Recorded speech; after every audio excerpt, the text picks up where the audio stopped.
जय हिंद, हैप्पी होली। आप सबका बहुत बहुत स्वागत लाइव टाइम्स पर। सबका हिसाब जल्द होगा जी, ये डायलॉग मारा है गैंगस्टर अमन साहू के एनकाउंटर के बाद अनमोल लॉरेंस ने। लॉरेंस गैंग का सेकंड मैन, आपको पता होगा लॉरेंस बिश्नोई का ये भाई है अनमोल ने। और अनमोल ने ये ट्वीट किया है, खुलेआम ट्वीट किया है और ट्वीट करके धमकी दी है, पोस्ट करके धमकी दी है कि सबका हिसाब जल्द होगा, इस एनकाउंटर का हिसाब लिया जाएगा, ये गलत हुआ है। हिम्मत देखिए। आपको बताएं कि झारखंड के पलामू में ये एनकाउंटर हुआ था, कुख्यात गैंगस्टर अमन साहू का एनकाउंटर हुआ था।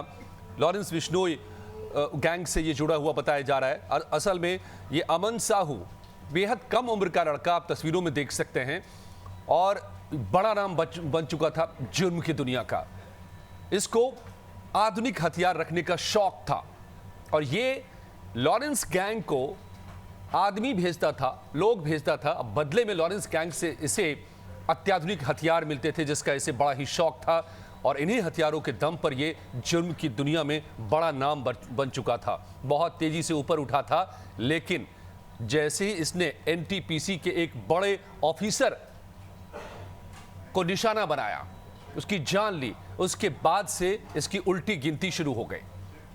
और इसी मामले में जब वो पकड़ा जाता है, एनकाउंटर होता है, उसके बाद अब ये खुली धमकी दे रहा है अनमोल बिश्नोई कि इसका हिसाब होगा, सबका हिसाब जल्द होगा। अब ये कैसे एनकाउंटर हुआ था ये भी दिलचस्प है। आपको बताऊं कि ये जुर्म की दुनिया में जितनी कम उम्र में जितना बड़ा हुआ, लेकिन एनटीपीसी के जीजीएम को जैसे इसने निशाना बनाया, उसके बाद से इसके पीछे एटीएस लगी, पुलिस लगी और ये गिरफ्तार कर लिया गया छत्तीसगढ़ में। झारखंड से ताल्लुक था इसका, झारखंड पुलिस वहां जाती है, झारखंड एसटीएफ के जवान वहां पर जाते हैं और वो इसे लेकर अपने साथ आते हैं। 3 गाड़ियों का काफिला चला आ रहा था। 11 मार्च की बात है, ये हाल की बात है। पलामू के चैनपुर के पास ये 3 गाड़ियों का काफिला पहुंचता है। सुबह का वक्त था, एसटीएफ टास्क फोर्स का एक दस्ता मौजूद था साथ में। 12 से 15 जवान इसमें शामिल थे 3 गाड़ियों में, और इसी में लेकर आया जा रहा था इस कुख्यात बदमाश को। लेकिन तभी रास्ते में अचानक तीनों गाड़ियां रुक जाती हैं। पलामू के पास आकर झारखंड में एंटर ही करने वाली थी ये गाड़ियां, तभी अमन साहू बीच की गाड़ी में था।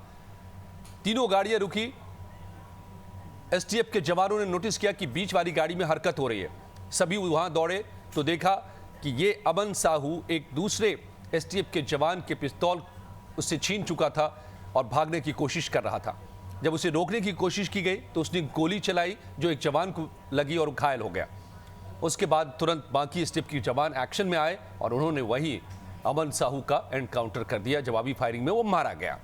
लेकिन अब जो अनमोल बिश्नोई कह रहा है कि ये गलत हुआ है, सबका हिसाब जल्द होगा। अनमोल की बातों से, उसके पोस्ट से साफ लग रहा है कि एक तरफ तो वो खुली धमकी दे ही रहा है, दूसरी तरफ साथ ही वो ये भी जाहिर कर रहा है कि ये दरअसल एनकाउंटर नेचुरल नहीं है, ये एनकाउंटर में कुछ गलत हुआ है। साफ वो लिखता है कि कुछ ये गलत हुआ है और इसका बदला लिया जाएगा। ये इस भड़काऊ पोस्ट में अपने लिख रहा है। ये लिख रहा है कि ये हमारा भाई था, हम अपने भाई अमन साहू की लड़ाई लड़ेंगे। ये जो हुआ बहुत गलत हुआ, सबका हिसाब जल्द होगा। पोस्ट के अंत में अनमोल बिश्नोई ने लिखा है, जय बलकारी लॉरेंस बिश्नोई ग्रुप। तो खुलेआम अपने इरादे को उसने जाहिर किया है कि इस एनकाउंटर का वो बदला लेगा, झारखंड के एसटीएफ से, झारखंड की पुलिस से। और खुद अनमोल के बैकग्राउंड को समझिए, वो वांटेड है, फरार है, इंडिया से बाहर है वो, और बाबा सिद्दीकी की हत्या में भी वांटेड है वो, मुंबई के नेता की जो हत्या हुई थी उस मामले में, और कई मामलों में इसकी तलाश की जा रही है। और ये भी कोशिशें हो रही है कि वो जहां भी है दुनिया में उसको ढूंढकर वापस हिंदुस्तान लाया जाए। लेकिन इस बीच में इसकी हिमाकत देखिए कि खुलेआम अमन साहू के एनकाउंटर के बाद ये लिख रहा है, ये पोस्ट आज किया है, भड़काऊ पोस्ट किया है कि सबका हिसाब होगा, और इसमें लिख रहा है कि इसका बदला लिया जाएगा। तो क्या इसके हौसले इतने बुलंद हैं, या फिर हिंदुस्तान की कि राज्यों की पुलिस कह लें या हिंदुस्तान की एजेंसियां कह लें, उसको लेकर के इसके मन में कोई शको शुबा है? अगर ऐसा है तो हिंदुस्तान आ जाए, फिर वो धमकी दे। जो हाल अमन साहू का हुआ है, कितना वक्त लगता है उसका वो हाल होने में, ये पता चल जाएगा।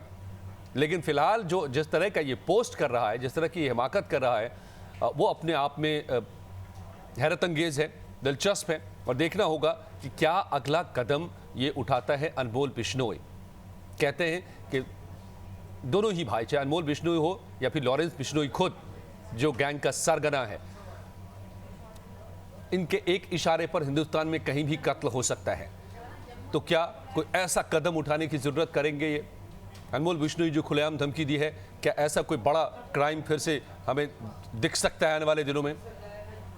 क्या ये झारखंड और छत्तीसगढ़ के पुलिस के खिलाफ जंग छेड़ने का ऐलान है इस पोस्ट में, जिस तरह से बातें लिखी गई है? ये भी देखना दिलचस्प होगा। कई तरह के आरोप भी लगते रहे हैं अनमोल बिश्नोई या लॉरेंस बिश्नोई को लेकर के कि उसको प्रोटेक्शन है, उसको कई लोगों की तरफ से ये आरोप लगते रहे कि कहीं ना कहीं उसको बढ़ावा दिया गया है जानबूझ करके। वो साबरमती जेल में बंद है, उसको एक स्पेशल सेल में रखा गया है लॉरेंस बिश्नोई को, जो इस बिश्नोई गैंग का सरगना है। और वहाँ से बताया जाता है कि कई बार वो वीडियो कॉल करता है। तो जेल के भीतर से कैसे वीडियो कॉल करता है, ये अपने आप में बड़ा सवाल है।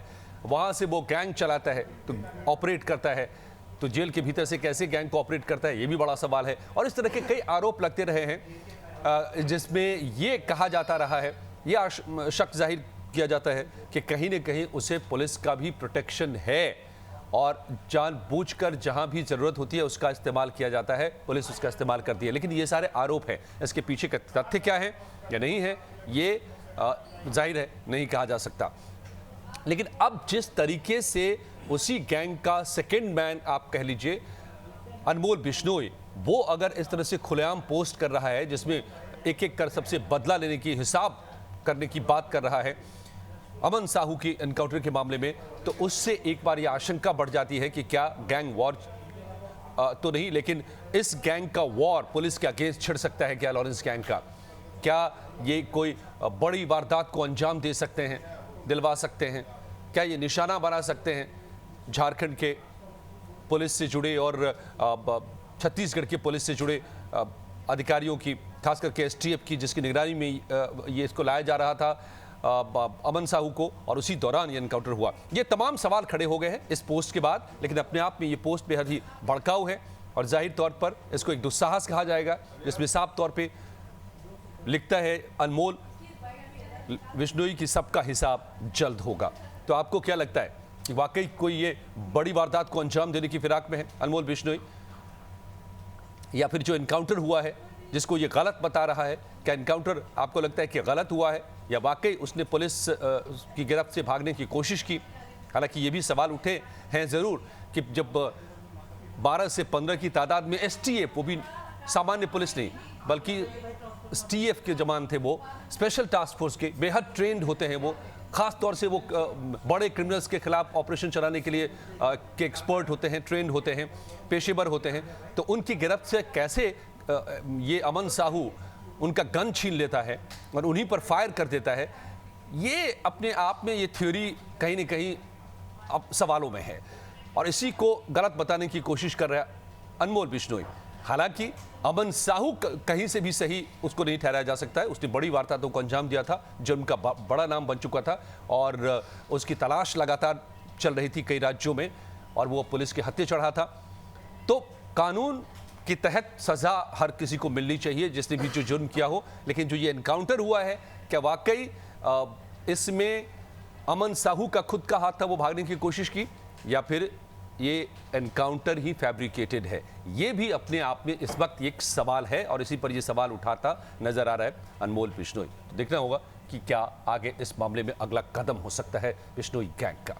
आपको वीडियो पसंद आई हो तो लाइक जरूर कीजिए और शेयर जरूर कीजिए अपने दोस्तों के साथ, चैनल को सब्सक्राइब कीजिए। धन्यवाद।